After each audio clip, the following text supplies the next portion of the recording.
y a quelques 3 semaines, suite à de fortes pluies qui s'étaient abattues sur la ville océane, un lac s'est formé non loin du tribunal de grande instance au centre-ville.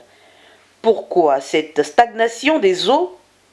Mais tout simplement parce que les sections hydrauliques, c'est-à-dire les conduites d'eau qui sont à ce niveau, ont été calibrées depuis les années 40. Vous voyez, des années 40 à 50 à maintenant, faites le calcul combien d'années sont passées. Et aujourd'hui, quelle est la situation du climat dans le monde entier? La situation du climat, c'est qu'il y a des phénomènes de changement climatique qui font de telle sorte que nous avons plus d'eau qui coule qu'avant. C'est-à-dire que le niveau de la pluviométrie a augmenté. Que fait la municipalité pour résoudre le problème? Nous avons fait appel à tout le monde. Nous avons fait appel à Total. Nous avons fait appel au port. Nous avons fait appel à la sécurité civile.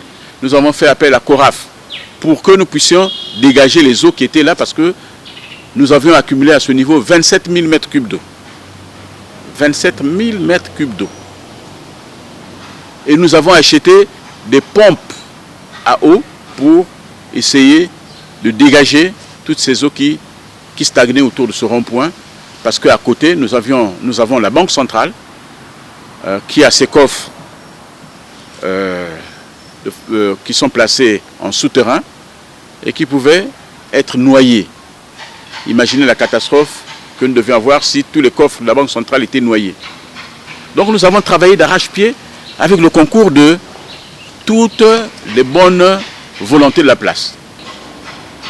Malheureusement pour nous, à l'époque où nous recherchions le phénomène, nous avons pu dégager en une journée, après 5 jours, on va dire, 27 000 mètres cubes d'eau qui étaient accumulés là.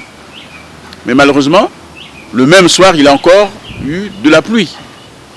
Et comme le passage d'eau était encore bouché, eh bien, nous avons retrouvé le même phénomène.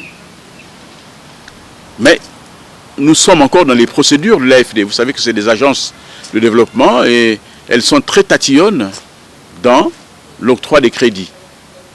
Donc ce phénomène qui est vu au niveau de l'État, je vous mentirais si je dis que le budget de la mairie peut régler.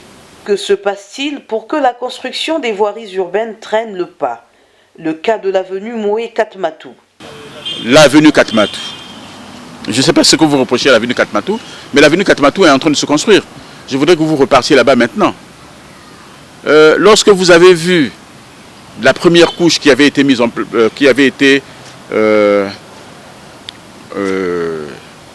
place par la société Socofran, j'ai entendu une clameur publique. Ah, mais quelle est cette route? Les caniveaux sont en bas, maintenant la route est en... Mais non. Venez nous poser la question pour savoir. Tout le monde devient ingénieur dans ce pays. Venez nous poser la question, mais monsieur le maire, pourquoi, après cette couche, le caniveau est surélevé, mais la chaussée est en bas? Mais ce n'était pas la chaussée. C'était une couche de surface. Parce que nous voulons que cette route-là dure. Et nous avons mis 3 couches. La première, parce que nous savons que Pointe-Noire est sur une zone où la nappe phréatique est à fleur de peau. Nous avons de l'eau sous Pointe-Noire. Et donc, toutes les routes de Pointe-Noire doivent d'abord avoir un petit béton en haut, un deuxième béton pour que la route dure longtemps. Donc, ce que nous avons fait là, c'est ce qu'on appelle la grappe bitume. Maintenant, quand vous allez voir, prenez seulement le tronçon entre le rond-point de la Paix, ancien Castanis, jusqu'à la banque postale, la banque de l'habitat. Et aujourd'hui, au moment où on parle, ils sont en train de pousser vers Casino. Vous allez voir que le niveau s'est redressé. Parce que ça, c'est la dernière couche que nous sommes en train de mettre en place. Et l'avenue Marien-Gouabi dite Borbor? Vous avez vu qu'il y a une société qui est venue pour faire le terrassement. Peut-être qu'il faut vous expliquer comment on construit une route. La route, ce n'est pas simplement le bitume. Il y a le terrassement. Il y a le chargement de la route. En termes de gravier, en termes de tout venant, en termes d'aggrave bitume et le bitumage. Cette route, il ne reste que pratiquement le bitumage. Mais nous avons été confrontés par un problème de rupture de stock de bitume que nous avons commandé. Vous savez que le Congo ne produit pas de bitume, même si nous avons une raffinerie.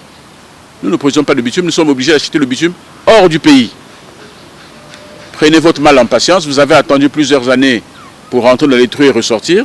Attendez quelques jours pour que vous ayez une route qui puisse satisfaire tout le monde. Je pense que la patience est aussi la mère du succès. Ne nous reprochez pas cela. Si on avait le bitume à portée de main, tout cela serait achevé. S'agissant de la santé, qu'en est-il de l'évolution de la Covid-19 à Pointe-Noire? Pour que nous ayons la situation exacte de la pandémie dans Pointe-Noire, il faut que nous puissions développer le dépistage de masse. Mais lorsque nous observons disons, les malades qui se présentent dans les hôpitaux, il faut peut-être se demander quel est le taux de remplissage aujourd'hui des hôpitaux pour s'apercevoir si effectivement nous avons beaucoup de malades ou pas.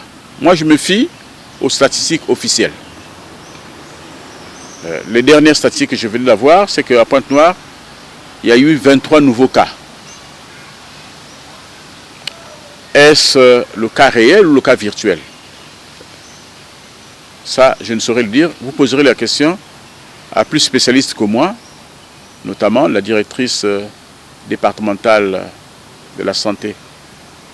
Élu pour le compte du Parti congolais du travail, PCT, première force de la majorité présidentielle, Jean-François Kando est à sa 3e année à la tête de Pointe-Noire.